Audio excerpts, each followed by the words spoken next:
There is a peculiar tragedy inside the human mind.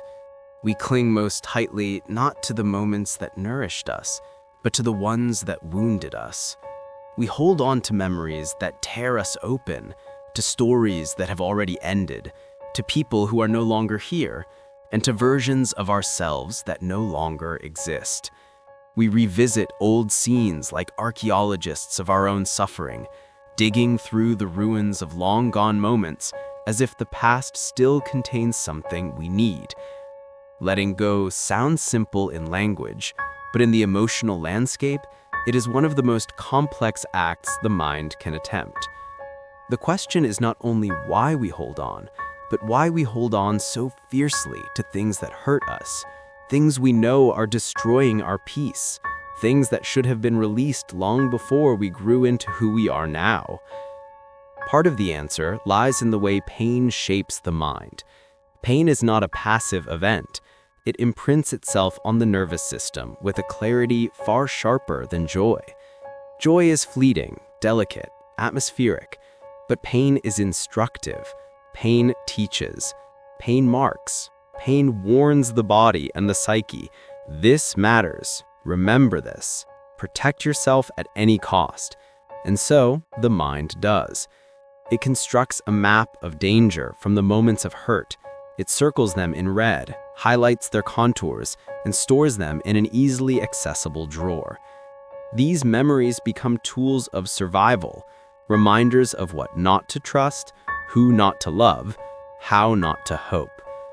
Even when the context changes, the brain does not easily release what it learned under distress. It would rather overprotect than risk harm again. Letting go feels to the unconscious mind like leaving the door open to danger, so we don't let go. We guard the wound as if it were still happening. Another layer of the struggle lies in the paradox that pain, over time, becomes familiar. And we humans have always had a complicated relationship with the familiar. Familiarity feels like safety even when it hurts. A dysfunctional relationship can feel safer than the terror of the unknown. A memory of rejection can feel safer than the uncertainty of being loved again. Pain can feel safer than vulnerability. When suffering becomes the soundtrack of our early emotional experiences, it can later feel like home. And what is familiar is often the hardest to release, not because it is good, but because it is known. The unknown, even when promising peace, demands a level of trust that many of us never learned to develop. Letting go requires a vision of a future that is different from the past, and some of us have never been given that vision. We inherit emotional patterns the way families pass down heirlooms, silently, unconsciously, through the texture of daily life. A child who learns that love is inconsistent grows into an adult who confuses inconsistency for depth. A child who learns that affection is unpredictable grows into an adult who expects abandonment. A child who learns that their emotions are too heavy grows into an adult who apologizes for their sadness. These early templates create an internal logic, and even when that logic hurts, it feels stable. Letting go threatens that stability. It asks the mind to release the patterns that once ensured survival. And so, letting go feels like betrayal. Betrayal of the past self who endured so much. Betrayal of the coping mechanisms that protected us. Betrayal of the familiar story we have lived inside for so long. There is also the matter of identity. When pain lasts long enough, it becomes intertwined with who we believe we are. We begin to imagine that our wounds define us, that our suffering is our personality, that our heartbreak is our story. Letting go would mean renegotiating the self, rewriting the narrative, and reimagining a life outside the parameters we have known. For many, the wound becomes a companion, a reference point, even a source of meaning. To release the hurt is to release a part of oneself. The question becomes not why can't I let go, but who will I be without this pain? And that is a frightening question.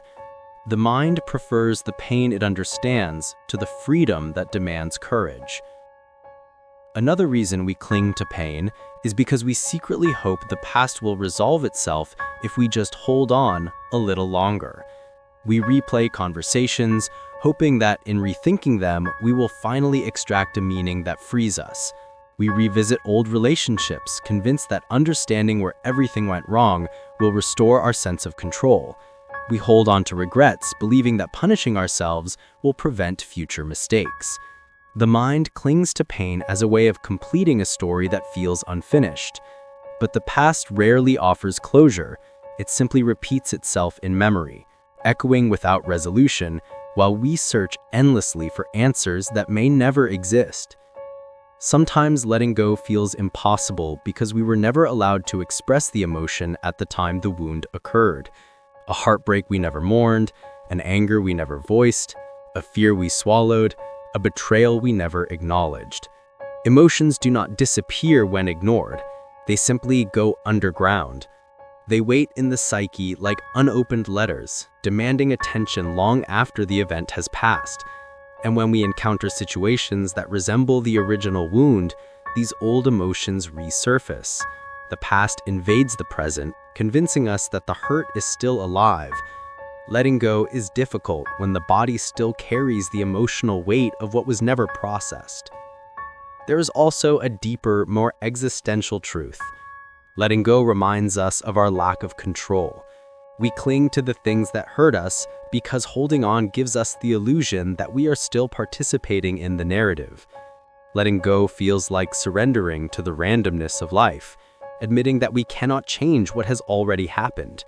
And for many of us, accepting powerlessness is more frightening than living with pain. Pain is something we can hold, something we can analyze, something we can return to. It is familiar, solid, known. But surrender is weightless and vast, and the infinite space of the unknown often terrifies more than the finite discomfort of a wound. We also struggle to let go because a part of us wants justice. We want the person who hurt us to understand what they did. We want an apology that never comes. We want recognition from those who dismissed us. We want accountability from those who escaped consequence. And so we hold on, believing that clinging to the pain is a form of righteousness. But emotional justice rarely arrives the way we hope. The world is not organized around fairness, and waiting for others to correct what they broke is a path that slowly exhausts the soul. Sometimes we can't let go because we are still secretly holding on to hope. Hope that they will return, hope that they will change, hope that something will happen to rewrite the ending. Hope is a beautiful thing, but it becomes a prison when tied to someone who is no longer capable of giving us what we need. The heart delays its own healing because it is waiting for a miracle the mind knows will never come. Letting go is not only grieving what was lost, but grieving the future we imagined. Another obstacle is the fear that moving on will invalidate our suffering. If we let go too soon, it may feel as though what happened did not matter, as though the pain was insignificant. But healing does not erase the importance of the wound. It does not trivialize our suffering. It does not rewrite history. To let go is not to say, it didn't matter. It is to say, it mattered deeply, but it does not define my entire life. We often imagine letting go as a single event, a moment of clarity or strength. But emotional release is rarely dramatic. It is gradual, uneven, cyclical. We move 2 steps forward, then 1 step back. We feel free one day and shattered the next. Healing happens this way not because we are weak, but because the mind unwinds its patterns slowly. The grip of the past loosens with time, with awareness, with compassion. Letting go is not an act of force. It is an act of acceptance. Acceptance that the past cannot be rewritten, that people are who they are, that our worth does not depend on someone else's recognition, that closure may not come in the form we desire. One of the gentlest truths we must learn is that letting go begins with acknowledging our attachment to the wound, not judging it. The mind clings to pain because it believes the pain is useful. In some way, the wound is trying to protect us. When we understand this, the resistance softens. We begin to see our struggle not as a failure, but as a sign of how deeply we once cared, how much we wanted things to be different. There is dignity in that recognition, and tenderness. Letting go becomes possible only when we give ourselves permission to grieve. Grieving is the body's way of releasing emotional reality. It is not weakness. It is how the psyche processes loss. And every wound, no matter how intangible, involves loss.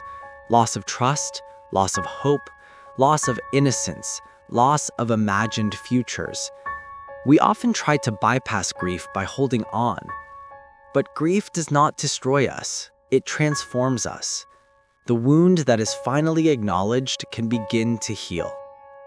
The emotional endurance required to let go is not something we summon through willpower alone.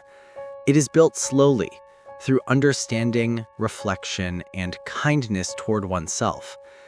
It requires confronting the shame that tells us we should already be over it. It requires standing in the discomfort of not knowing what comes next. It requires trusting that life can still offer something meaningful beyond what we lost. Letting go also demands a shift in loyalty. We must decide, consciously, that we will no longer be loyal to the parts of ourselves that cling to pain. We must choose a new allegiance, to growth, to peace, to a future self who deserves better. This internal shift is quiet but powerful. It does not erase the wound, but it dismantles the pedestal on which we placed it. As time unfolds, the emotional grip loosens. The memory remains, but its edges soften. The heart expands to make room for new experiences. The past no longer determines the present, and the thing we once believed we could never release becomes a chapter rather than an identity. In the end, letting go is not forgetting. It is not pretending nothing happened.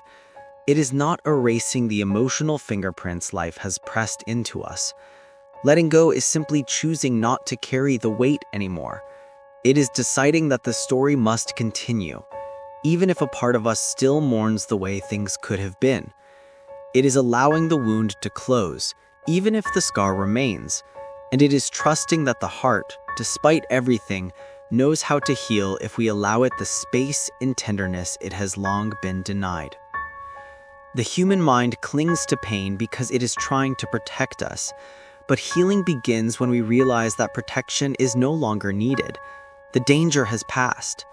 The past cannot hurt us unless we force ourselves to relive it. And though the mind may resist, the heart is always quietly ready to move forward once we give it permission. Letting go is not an act of losing. It is an act of returning to ourselves, to our own lives, to the possibility of peace. And though it may feel impossible, it is within us, not as a sudden release, not as a dramatic revelation, but as a slow untying of the knots that keep us tethered to what has already ended. We can't let go because we cared, but we can learn to let go because we deserve peace. And sometimes, that simple truth is the beginning of everything.